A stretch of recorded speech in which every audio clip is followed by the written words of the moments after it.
இப்போ என் கண்ணுக்கு முன்னாடி கறி வடை, கறி சம்சா, முட்டை போண்டா இது எல்லாமே இருக்குது. இது எல்லாமே சாப்பிட்ருவோமா? டைமை பார்த்தீங்கன்னா இப்போ 5:50 தான் ஆகுது. இப்போ நான் நினச்சேன்னா கண்ணுக்கு முன்னாடி இருக்கக்கூடிய வடை, சம்சா, போண்டா எல்லாமே சாப்பிட்ருக்கலாம்.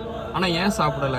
ஏன்னா நான் நோன்பு வச்சிருக்கேன். இப்போ நான் நினச்சேன்னா இந்த வடையை நான் சாப்பிட்டு முடிக்கலாம். ஏன் சாப்பிடல? ஏன்னா அல்லாஹ் குர்ஆன்ல சொல்றான், யா அய்யுஹல்லதீன ஆமனு குத்திப அலைக்குமுஸ் ஸியாமு கமா குத்திப அலல்லதீன மின் கபலிக்கும் லஅல்லக்கும் தத்தகூன். ஈமான் கொண்டவர்களே, உங்களுக்கு முன்னாடி இருந்தவர்களுக்கு எப்படி நோன்பு கடமையாக்கப்பட்டுச்சோ அப்படிதான் உங்களுக்கு நோன்பு கடமையாக்கப்பட்டிருக்கு. இது மூலமா நீங்க தக்வா இறையச்சம் உடையவர்களாக ஆகலாம் அப்படின்னு அல்லாஹ் குர்ஆன்ல சொல்றான். இங்க இஃப்தாரோடைய டைம் 6:30 மணிக்கு, பட் இங்க எத்தனை மணி ஆகுதுன்னா 5:50 தான் ஆகுது.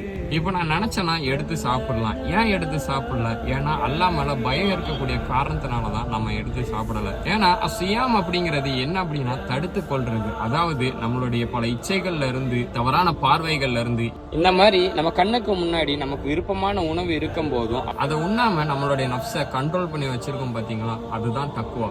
அல்லாஹ் நம்மளை பார்த்துக்கிட்டே இருக்கான். அவனுக்கும் நமக்கும் இடையில எந்தவித திரையுமே இல்லை அப்படிங்கிற ஒரு பயத்தோட, ஒரு அச்சத்தோட இன்ஷால்லா நம்ம வாழலாம். நோன்பு வச்சுட்டு அல்லாஹ்க்கு பயப்படாம இந்த மாதிரி உணவுகளை பார்க்கும்போது சாப்பிடக்கூடிய உங்களுடைய ஃப்ரெண்ட்ஸுக்கு இந்த வீடியோவை ஷேர் பண்ணுங்க. நோன்பை பத்தி தான் உங்களுடைய குர்ஆன் சொல்லி கொடுக்குதா, மற்ற விஷயத்த பத்தி சொல்லி கொடுக்கலையா அப்படின்னு சொல்லிட்டு சில சகோதரர்கள் கேட்பாங்க. உங்களுக்காக தான் ஃப்ரீ குர்ஆன் முஸ்லீம் அல்லாதவங்களுக்கு நம்ம கொடுக்கறதா இருக்கும். அதுவும் உங்களுக்கு தேவைன்னா ஸ்கிரீன்ல உள்ள நம்பரை கான்டாக்ட் பண்ணிக்கோங்க. அதை படிச்சு பயன் பெறுங்க. அஸ்ஸலாமு அலைக்கும்.